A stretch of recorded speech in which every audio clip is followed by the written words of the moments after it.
¿Qué tal? Buenas tardes. Mi nombre es Fernando Torrente, soy director del Instituto de Neurociencias y Políticas Públicas de la Fundación INECO y tengo el honor de presentar esta mesa que tratará sobre bienestar y desarrollo, tratando de integrar las políticas públicas y la dimensión social del bienestar. Esta mesa para nosotros es importante porque muchas veces la divulgación o la difusión del bienestar se centra en los individuos o en las tareas que cada persona debe realizar, pero como seguramente nos va a quedar claro después de esta mesa, el bienestar tiene una dimensión social y una dimensión que tiene que ver con la programación de políticas públicas, las actividades de gobiernos y otras organizaciones que inciden y favorecen las condiciones para que podamos mejorar nuestro bienestar como seres humanos a nivel de las regiones y del mundo, porque el bienestar tiene una dimensión que nos sobrepasa como individuos. Tenemos un panel de muy destacadas presentadoras, Florencia López Bo, Marita Carballo y Carol Graham, que voy a presentar ahora, y hablando de políticas públicas también me agrada mencionar que se trata de una mesa con 3 mujeres. Si bien las mujeres tienen una enorme representación en todo lo que es ciencias del comportamiento, neurociencias y todo lo que es el trabajo en la dimensión social, muchas veces no están representadas con igualdad de equidad en los paneles y en los simposios, y en este caso creo que es un acto de equidad y justicia que quiero destacar hablando de políticas públicas. Eh, la primera presentación va a estar a cargo entonces de Florencia López Bo. Florencia López Bo es doctora en economía por la Universidad de Oxford, es economista líder de la División de Protección Social y Salud del Banco Interamericano de Desarrollo, integrante del Grupo de Ciencias del Comportamiento de la misma organización. Su trabajo se enfoca en el diseño, implementación y evaluación de políticas públicas en desarrollo infantil y en el área de protección social, y es autora de numerosos trabajos en esta área. Yo tengo el gusto de conocerla y trabajar junto con ella en la cooperación técnica que venimos desarrollando la Fundación INECO junto con el BID, así que para mí es un placer presentar la charla de ella que versará sobre políticas públicas para la nueva normalidad. Florencia, todo tuya la presentación. Muchas gracias. Buenas tardes, muchísimas gracias a la Fundación INECO por esta invitación. Es un placer mostrarles los estudios que hemos hecho en el grupo de Ciencias de Comportamiento del sector social, el BID, en relación a la pandemia y también a la nueva normalidad, como se llama esta charla.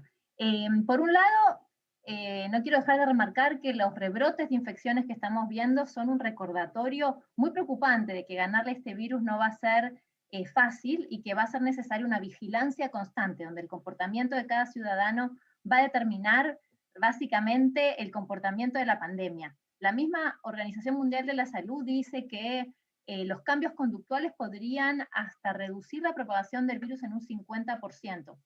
Pero por el otro lado, las reaperturas, ¿no?, de los servicios sociales significan que va a haber que empujar un poco a la gente a restablecer las conductas normales, a volver a ir a una consulta de salud, a no pensar 10 veces antes de ir al dentista, a no tener miedo de volver a la escuela.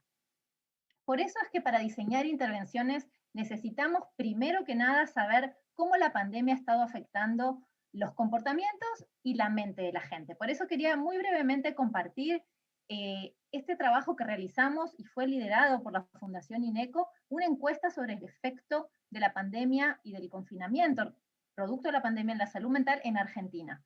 Se realizaron 2 encuestas, una muy tempranito empezadas las cuarentenas a los 6 días con 10.000 participantes y otra a 72 días de comenzada con 3.000 participantes. En ambas se midió la depresión y la ansiedad con instrumentos estandarizados comúnmente utilizados en psicología para realizar estas mediciones, el Parent Health Questionnaire que ven ahí en pantalla, y también el General Anxiety Disorder Scale, midiendo temas de sueño, de apetito, de energía.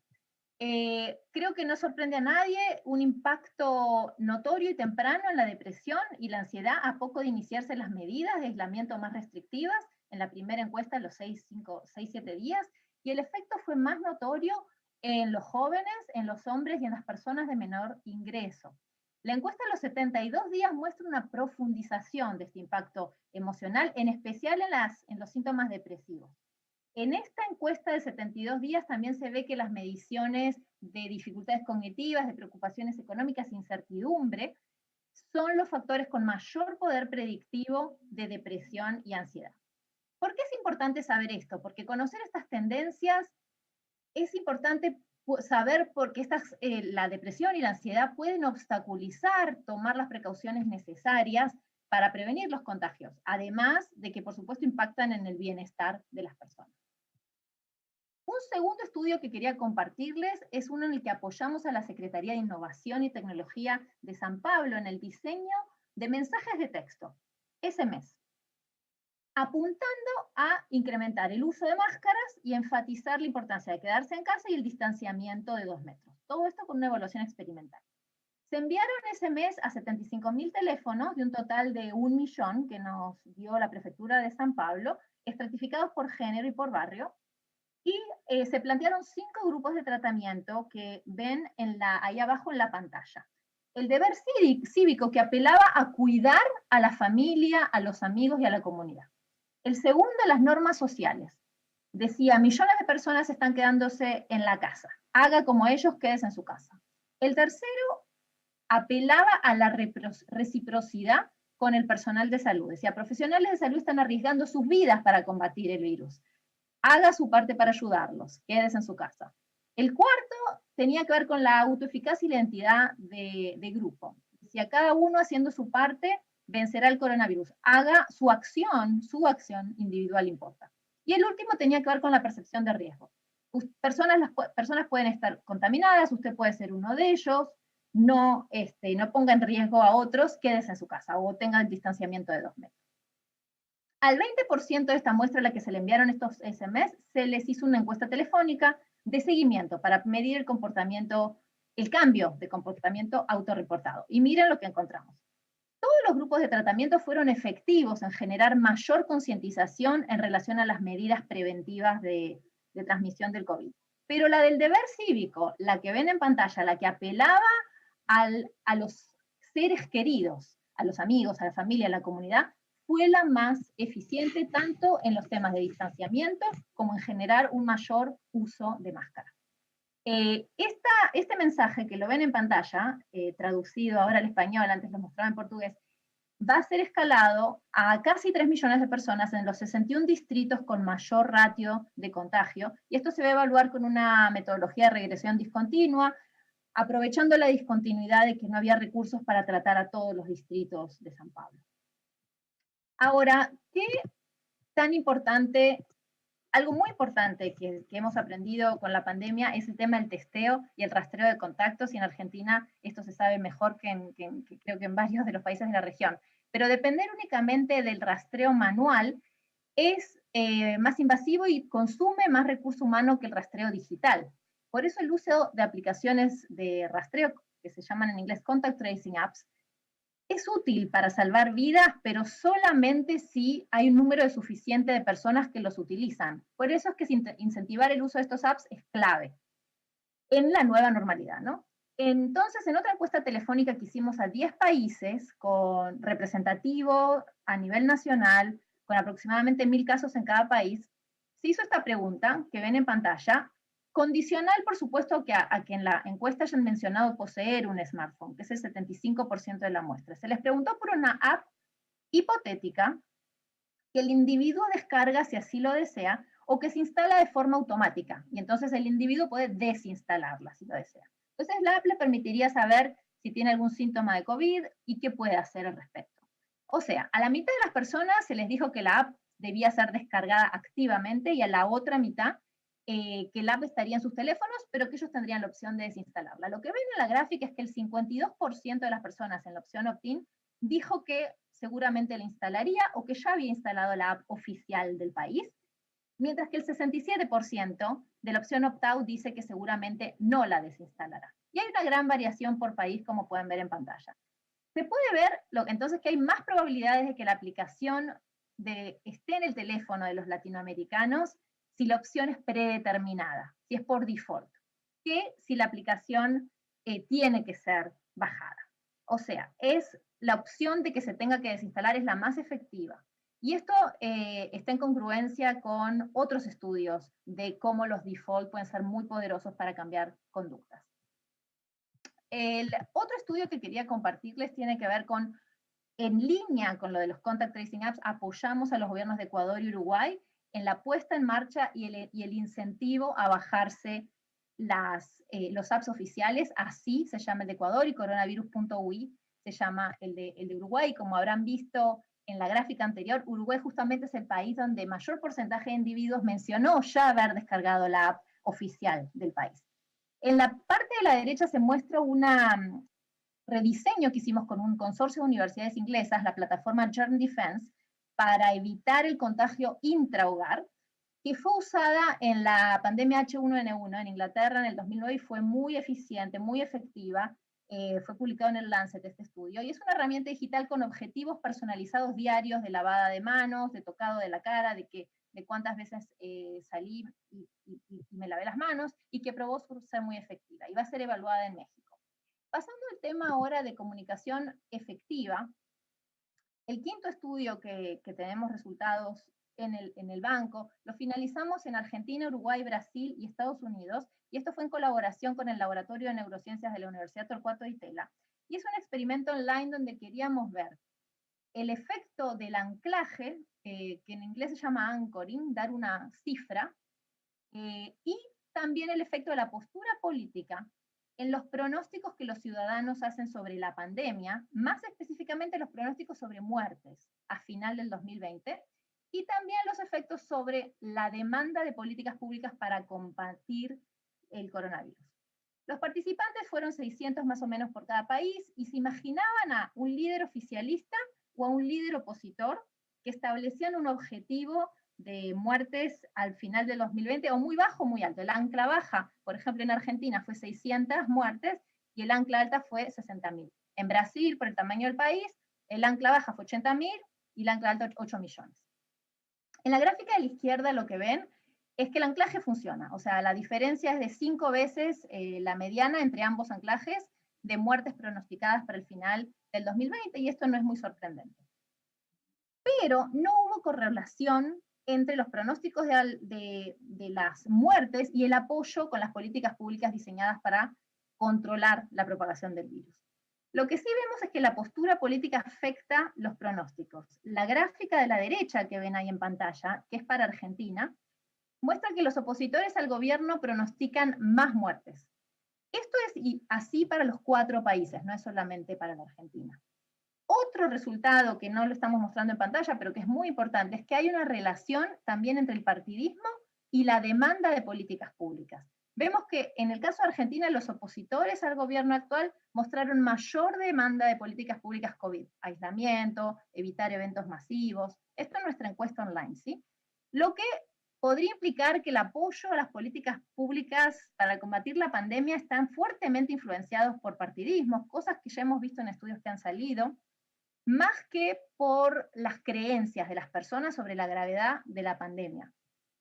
¿Por qué esto es importante? Porque la comunicación que hemos visto, mucha de la comunicación mundial, no solo en América Latina, apunta a alertar sobre la gravedad de la pandemia. Pero según este estudio, esto no sería efectivo. Más bien lo que sería efectivo es que se achiquen las grietas políticas y que se genere una unión en el mensaje que se da a la población. Como parte de la encuesta que realizamos en los 10 países que les mostraba antes por lo de las aplicaciones de rastreo de contactos, también quería mostrarles algo que sé que está muy candente en la Argentina hoy, es el tema de la vuelta a la escuela. Preguntamos por el tema de la vuelta a las clases para los hogares que tenían niños menores de 12 años o hogares sin niños menores de 12 años. Las tendencias son bastante similares de todas maneras. Pueden verlas en pantalla para los 10 países. Por supuesto que hay variación muy grande entre los países, pero encontramos en promedio que cuando en el hogar hay un menor, el 86% de los latinoamericanos está de acuerdo con la frase que ven en pantalla, que es: piensa que hasta que se desarrolle una vacuna, las clases presenciales deberían estar prohibidas. Y esto lo dividimos para niños de 0 a 5, este es el 86%, y el 81% de los latinoamericanos piensa que deberían estar prohibidas para los niños de 6 a 12. Como ven, ya les dije, hay mucha variabilidad entre países. Por ejemplo, miren Uruguay, donde ya se ha vuelto a clases. Ahí solamente el 37 y el 26% de los hogares creían que las clases deberían estar prohibidas para los niños de los diferentes grupos etarios.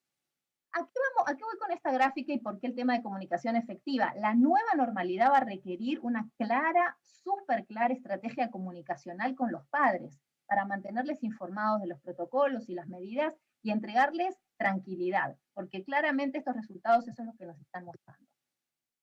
Para ir cerrando, quería mostrarles una campaña de Uruguay en la que participamos con algunos comentarios en la comunicación para el distanciamiento físico sostenido de 2 metros, como le llaman ellos, la herramienta más importante para la nueva normalidad y para mantener el resultado. A ver si lo escuchan, voy a intentar.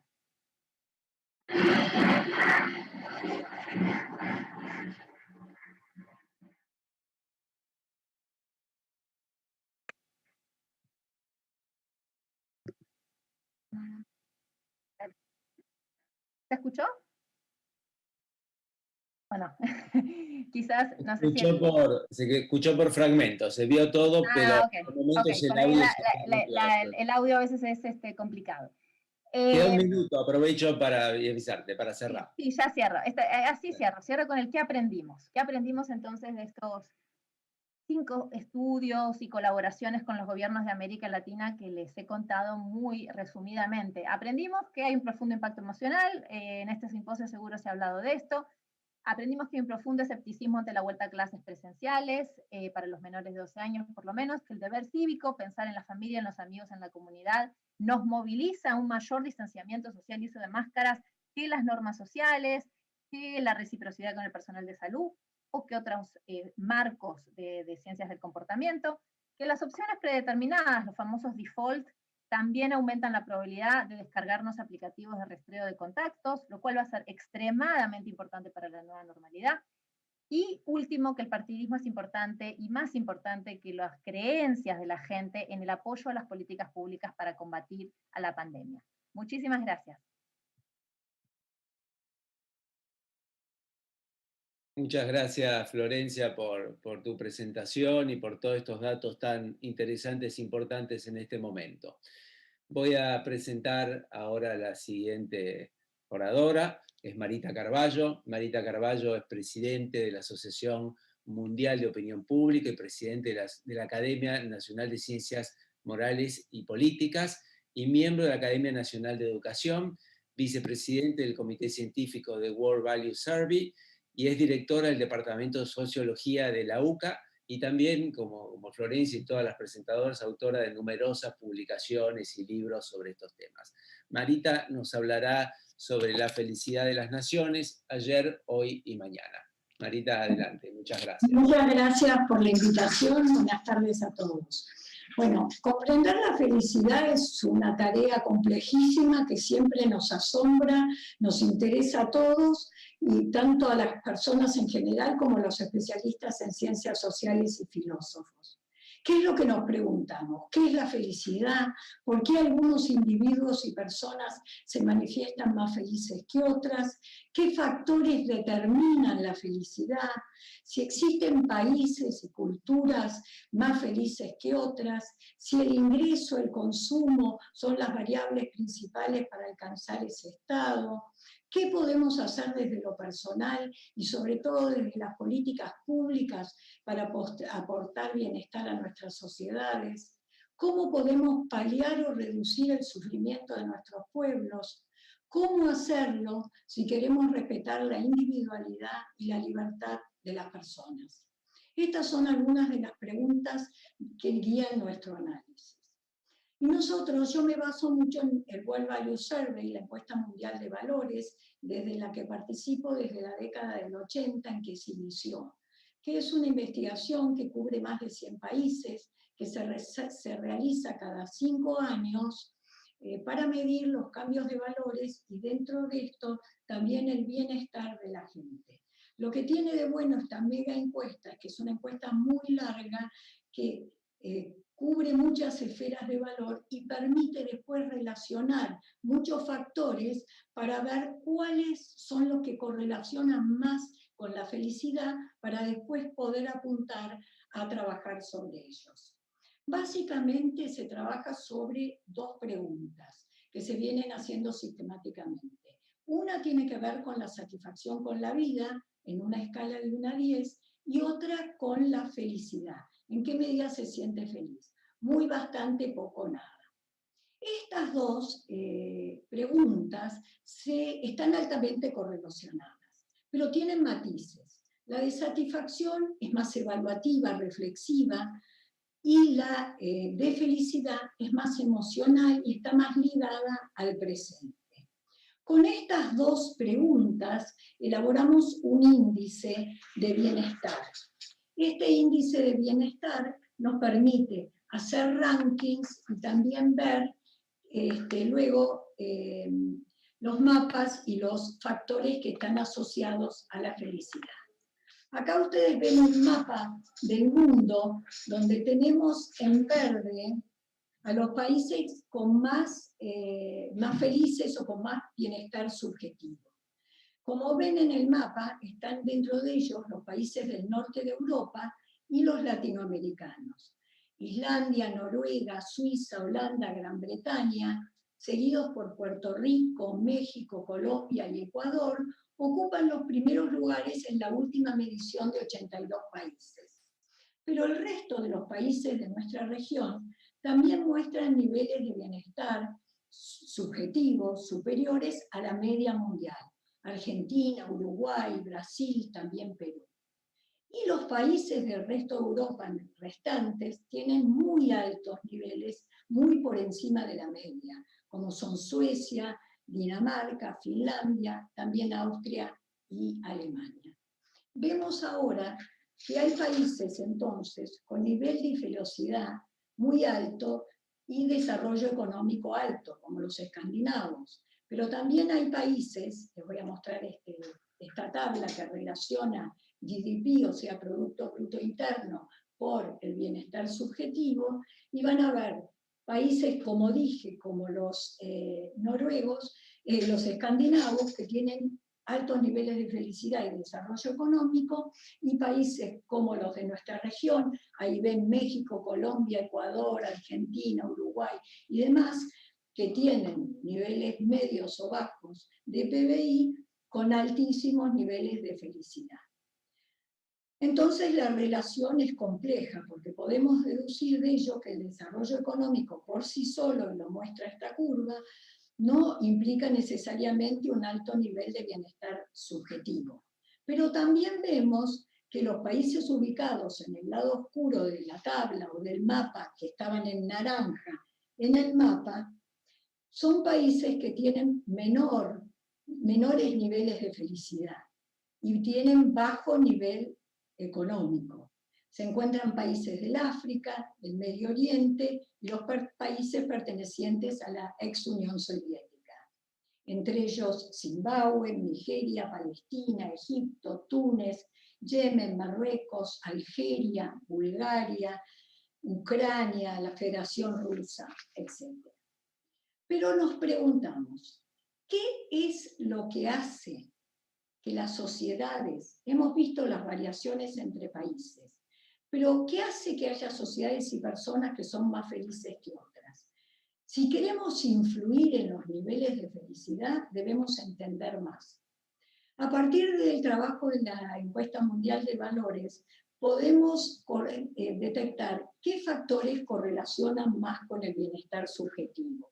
Y encontramos que en primer lugar son las relaciones personales. La calidad de las relaciones es determinante en la felicidad.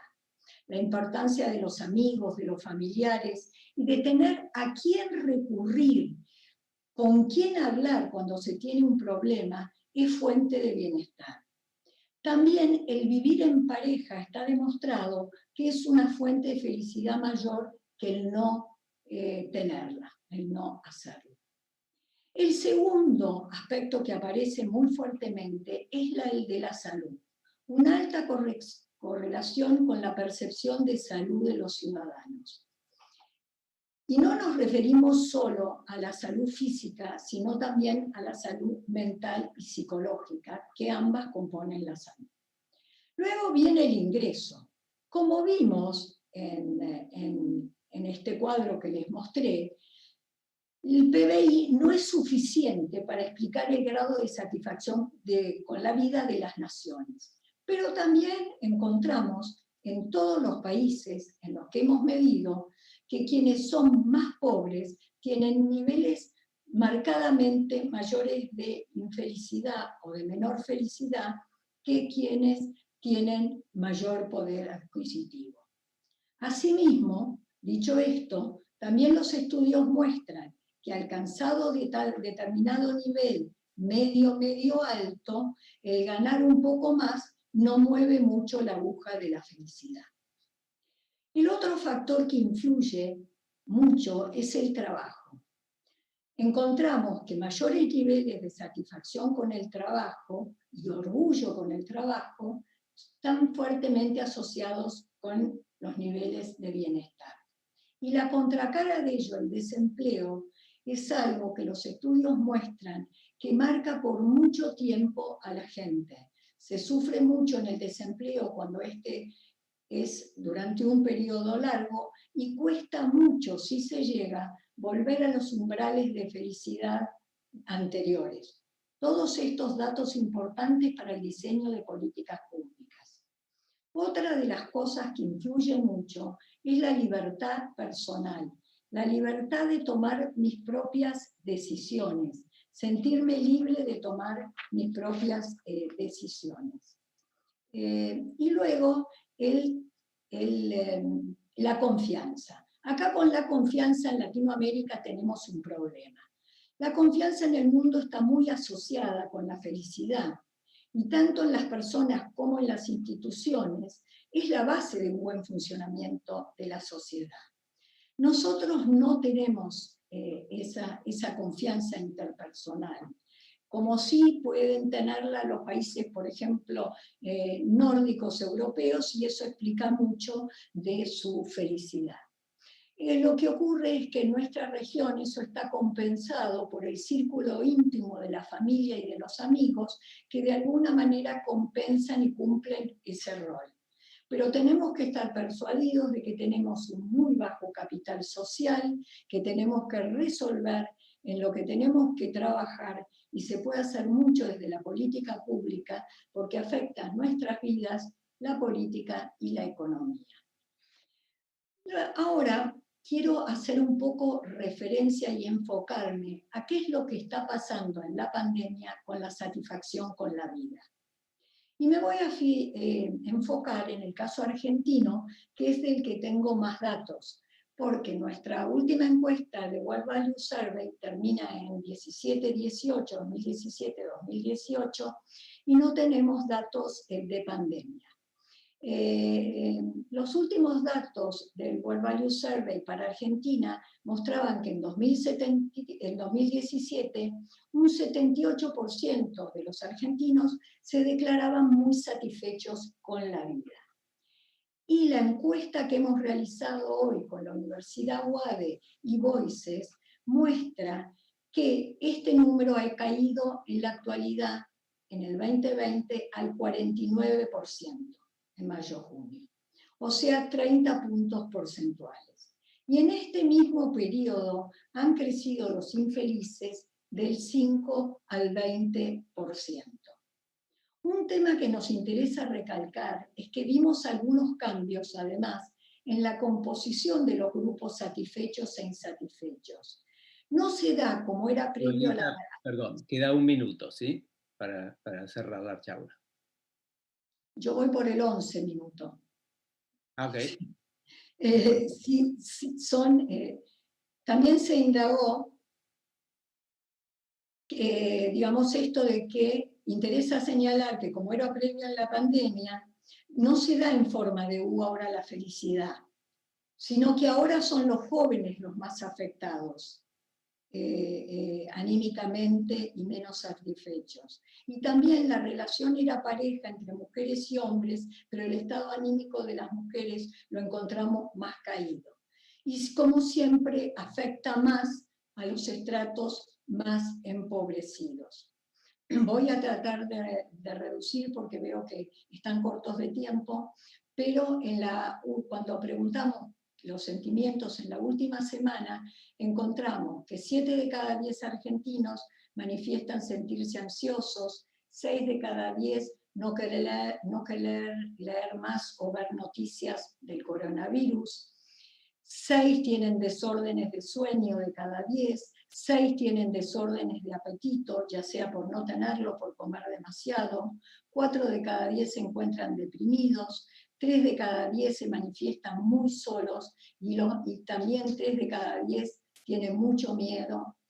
Y también aumentó, y lo tenemos detectado en estos estudios, se fuma más, se toman más tranquilizantes, se incrementa el consumo de bebidas alcohólicas.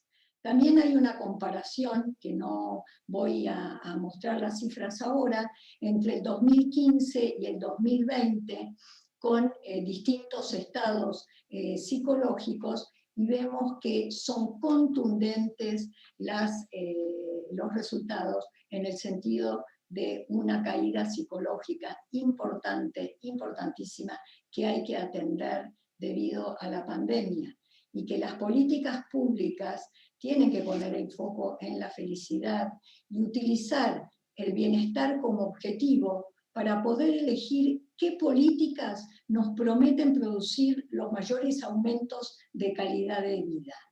Teniendo en cuenta la pandemia, teniendo en cuenta todo lo que hemos visto de qué cosas influyen sobre la felicidad, es que se planifican en distintas partes del mundo, y ya hay muchos gobiernos que lo tienen en su agenda y lo están trabajando mucho, distintas políticas en distintos órdenes. Pero quisiera decir que hoy las políticas de salud, y sobre todo la salud psicológica, las relaciones sociales, las políticas de relaciones sociales, de generación de confianza, de construcción de capital social y de transparencia, de trabajo, empleo, pobreza y educación, deben ser aquellas en las que debemos poner el foco. Es mucho lo que se puede hacer desde la política pública y también desde lo personal, cada uno de nosotros, para condicionar, generar condiciones para mayor bienestar. Dejo aquí por el momento.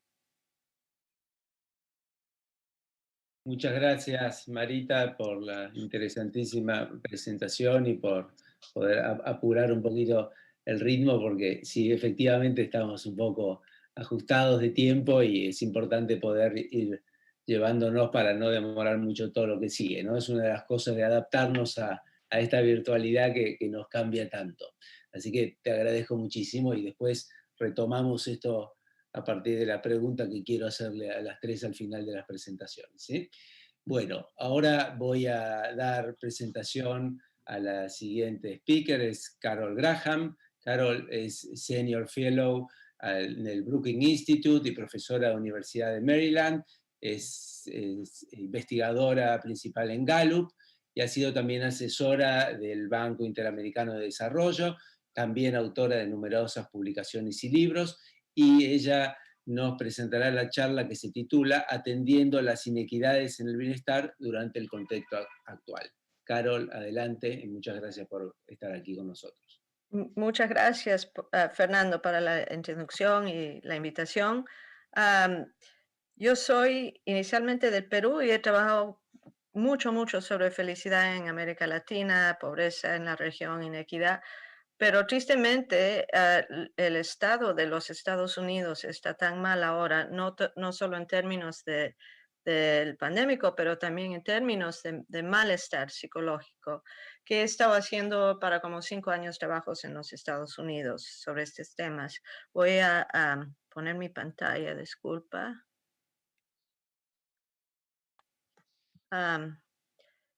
Y como estamos sin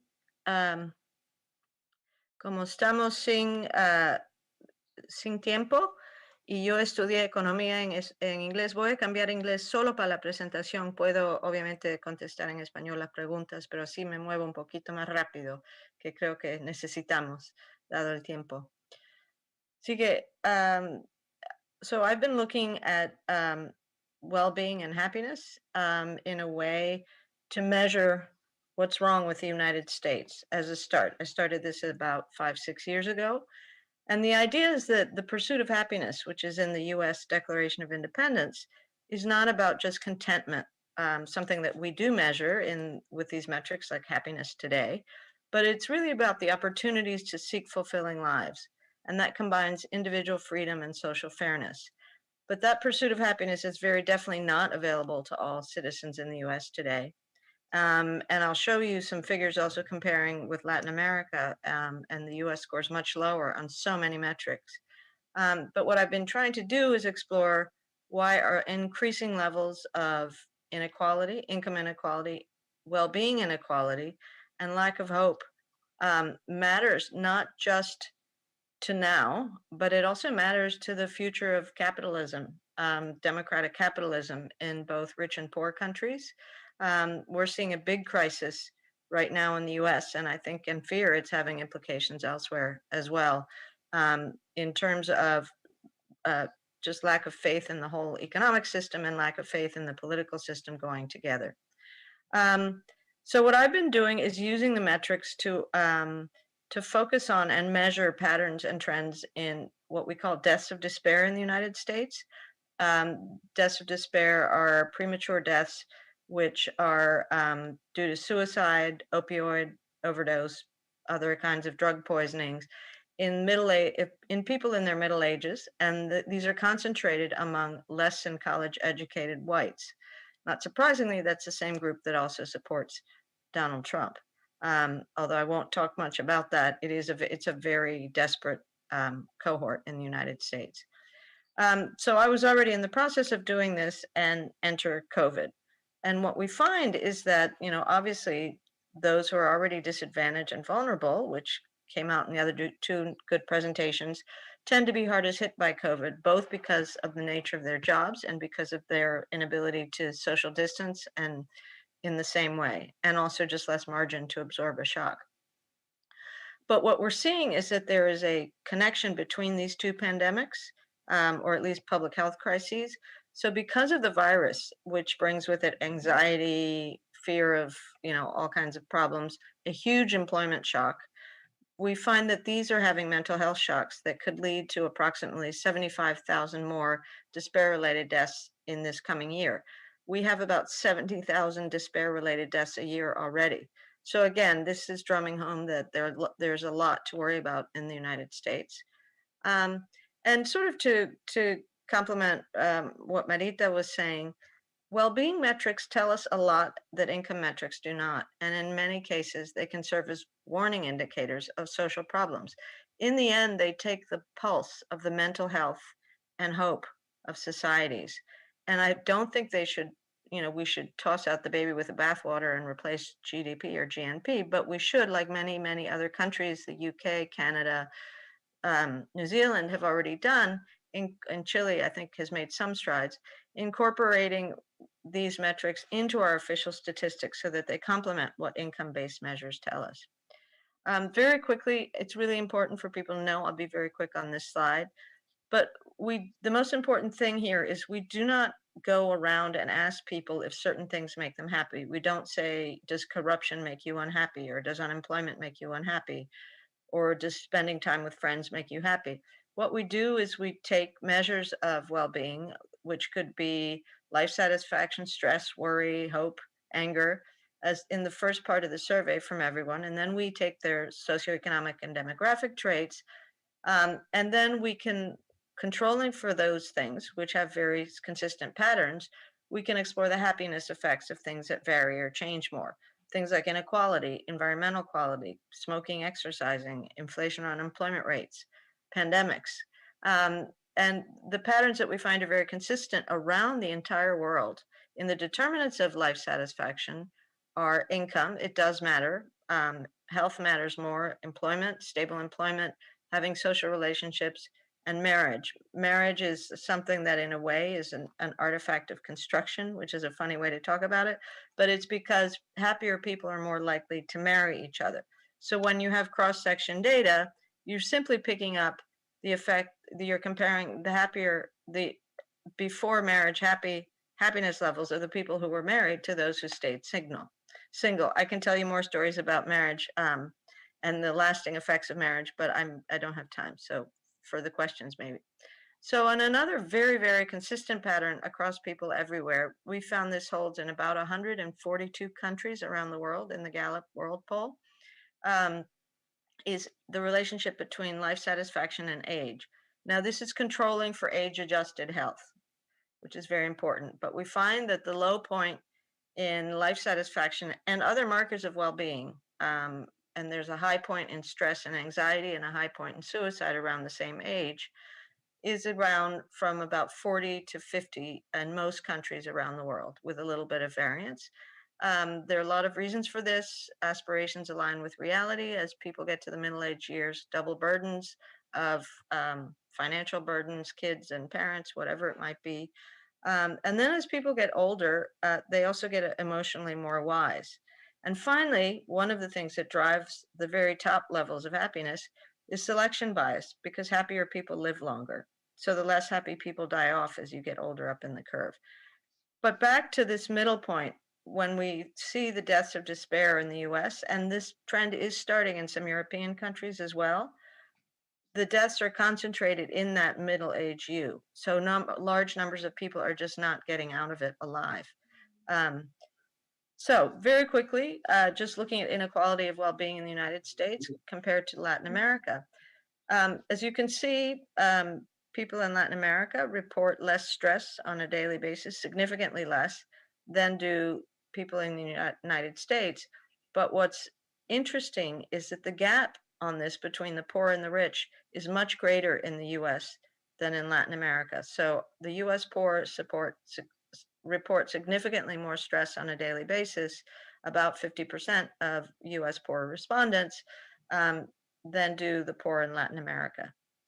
Another one where there's a very big gap between the poor and the rich and not much in Latin America is it's a question that says, if an individual in this country works hard, he or she can get ahead, yes or no? This is a classic American dream, everybody can get ahead if you work hard question. And if you look at the responses, it's remarkable. The gap between the poor and the rich in the US is 20 times greater than the gap in Latin America. In fact, when we do this in a regression framework, there's really no income difference in the way that people answer this question in Latin America. So if we thought the US was the land of opportunity where everybody believed you work hard, you get ahead, that's not the case anymore. So, but there's actually an interesting twist, which keeps coming out in many, many ways now in my research. There are very large differences across racial groups, so that minorities, especially African Americans, but also Hispanic minorities, are much more likely to be optimistic about their future than poor whites. So on this chart, poor whites is the left out group, and you'll see African Americans, poor African Americans, are about 3 times likely to be higher up on the optimism scale, optimism for the future, than poor whites, and poor Hispanics about 1 1/3 times more. So, and does optimism matter? Well, this tells you a lot right here. This is our mortality rate compared to several other rich countries. As you can see, the red line is US whites. They're the only group where mortality rates for 45 to 54-year-olds are going up. That's driven by deaths of despair. And if you look down in the middle of the chart where it says USH, and there's a big blue, blue line that's thick, that's US Hispanics. US Hispanics and US Blacks are continuing to decrease in their mortality rates, the same way that other respondents in rich countries are, but it's poor US whites that are in very bad state, at least for this kind of death. So one of the things we did is we used well-being metrics to match these patterns in the deaths to see if they could, if they could be warning indicators of who would be likely to get these deaths, or a place where you see a big change in well-being that we should worry about. And so we find that at the level of individuals, the CDC composite death rate for 35 to 64-year-olds is negatively correlated with life satisfaction and, more importantly, optimism, and positively correlated with stress and worry. Now, this may be two-way causality. Again, I can go into that in the questions. It's very likely it's two-way causality. We also find that behaviors matter. So places where there's more smoking, less exercise, are more likely to have high levels of deaths of despair. They tend to be rural and suburban places in the middle of the country, which are very distinct from the coast. The inverse of this is that racial diversity is associated with less likelihood of being in a deaths of despair place, and that places that have a higher share of Blacks and Hispanics not only are more optimistic and healthier, but they're also they tend to be more economically vibrant. And they have lower mortality rates. We have an interactive indicator, which that's the link to it there. I'm happy to share the slides, which allows you to actually look at these trends and how they vary by racial group, how they vary by the kind of well-being you're measuring, and how they measure by mortality rates from deaths of despair and now mortality rates from COVID. And we're going to be adding in changes due to COVID. But just very quickly, I'm almost finished here. This is just so you get a sense of the place component, how this is we call this a geography of desperation, and dark red places are places with high levels of deaths of despair.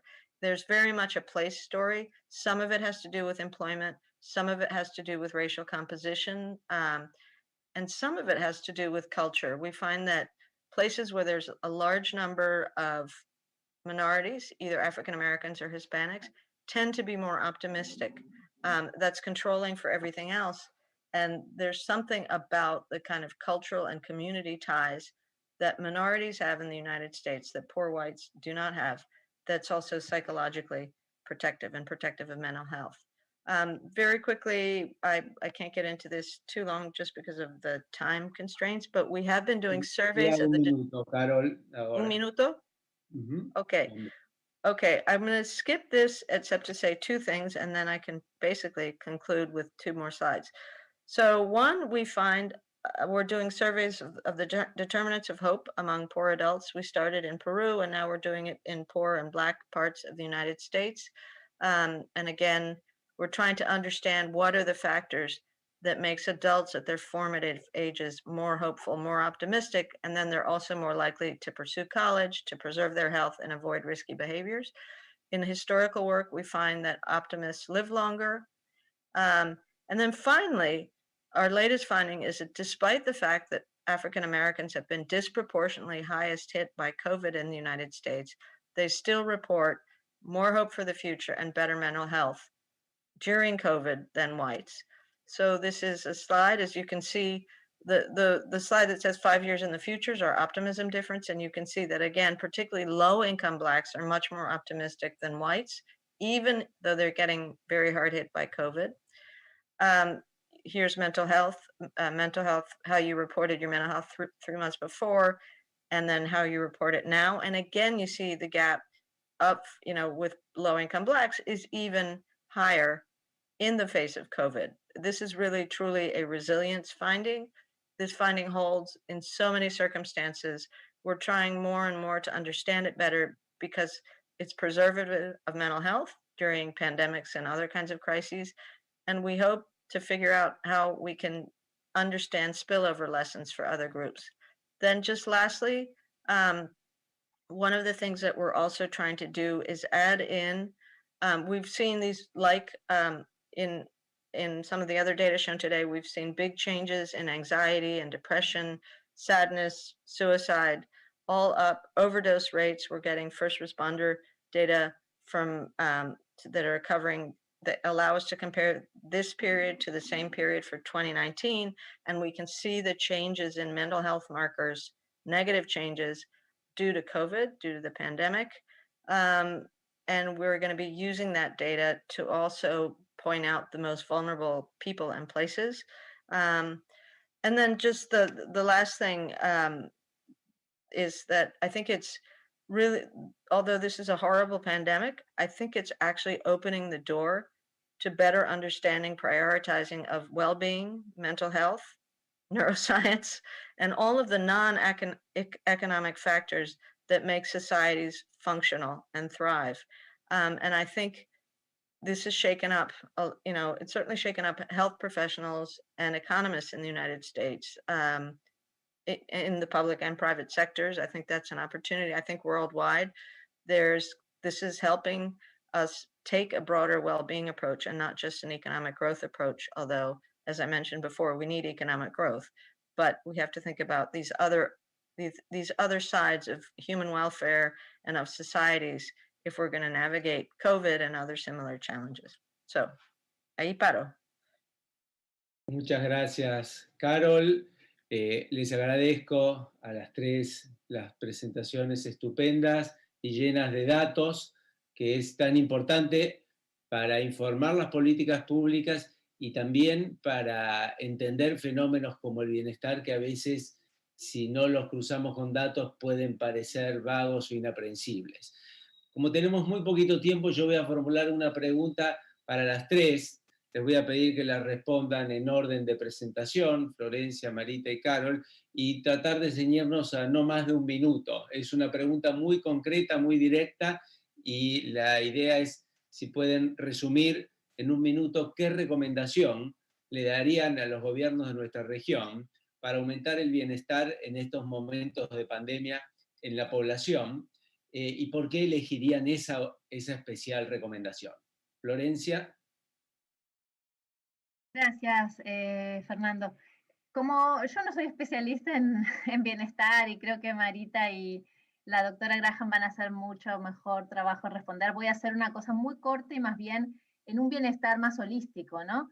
Que tiene que ver con las políticas públicas. Yo creo que el uso de defaults, esto que yo mencionaba para la política pública, para la eficiencia de la política pública, por ejemplo, incentivar el uso de máscaras y distancia social de manera generalizada, en vez de decir con reglas de dónde sí o dónde no hacerlo, para el individuo es una capacidad mental menor lo que le va a llevar. Imagínense que si tuvieran que acordarse dónde sí, dónde no, porque eso creo que es un tema de política pública, de comunicación simplificada para mejorar el bienestar mental. Otra, voy a dar tres muy cortitas. La segunda es el mensaje unificado. También viene de los estudios que yo mencionaba, algo que Facundo Manes siempre lo menciona, ¿no? Que el partidismo deje de ser esto que identifica a las tribus y que haya un mensaje unificado de los gobiernos. Eso también dejaría de distraer a los ciudadanos y los pondría a poner en una sola vía, ¿no? Para evitar la propagación del virus. Y por último,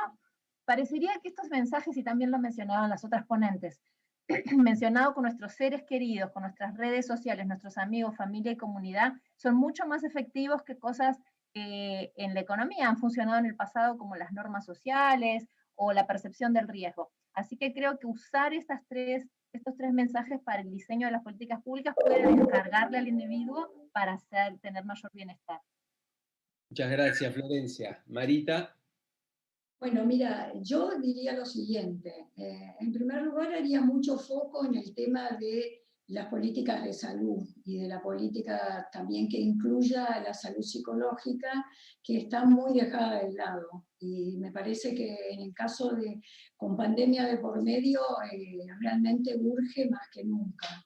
Entonces, resolver eso de que todo el mundo pueda tener acceso a los tratamientos psicológicos y también ayudar a las personas comunes a desarrollar habilidades para enfrentar estas situaciones psicológicas que se nos presentan, que es algo que se puede hacer desde distintos ámbitos, pero también mucho desde el gobierno, desde las escuelas, los lugares de trabajo, etc.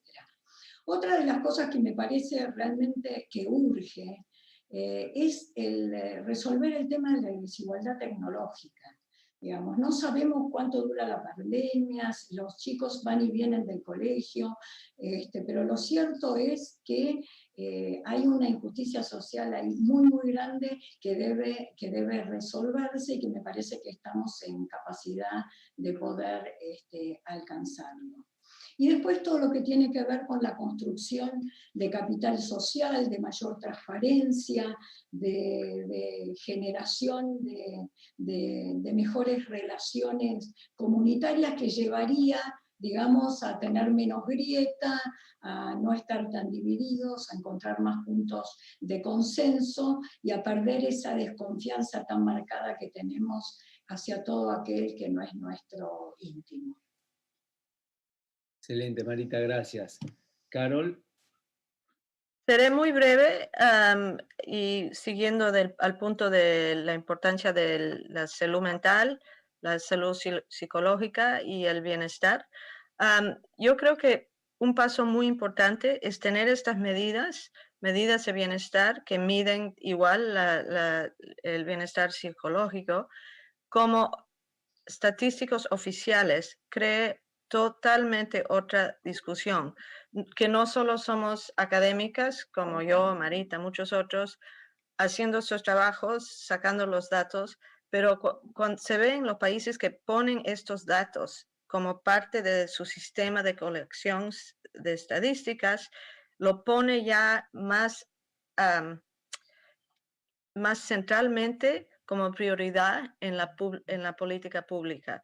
No hay duda que cuando estadísticos son ya oficiales, parte de cuando uno sueltan indicadores de progreso o falta de progreso económico, si tienen también a la misma vez la temperatura del público, de la sociedad, adentro de cambios económicos o progreso económico o lo que sea, eso ya cambia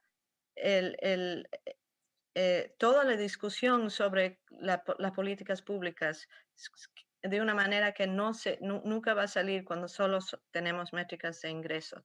Así que con eso paro y agradezco a INECO, igual a las otras panelistas y a ti también, Fernando. Muchas gracias, Carol, y les agradezco a las tres por todo su trabajo, por compartirlo con nosotros y dejarnos con un montón de datos y de ideas para pensar y seguir tratando de mejorar el bienestar de nuestra sociedad. Les agradezco mucho. Voy a hacer una aclaración antes de terminar la mesa. Como ustedes saben, en este simposio hay más de 15.000 inscriptos y por ese motivo se van a hacer en algunos momentos algunos ajustes de plataforma, eso se va haciendo. Si en algún momento se les llega a cortar la conexión a los asistentes, vuelvan a ingresar o refresquen la pantalla porque tiene que ver con las acomodaciones de plataforma para alojar a todos los ingresantes, ¿sí? Así que vuelvan a hacerlo. Yo ahora los dejo con la doctora Teresa Torralba, quien presentará la próxima charla del simposio. Muchas gracias a las tres, sinceramente, por compartir este tiempo con nosotros. Muchas gracias.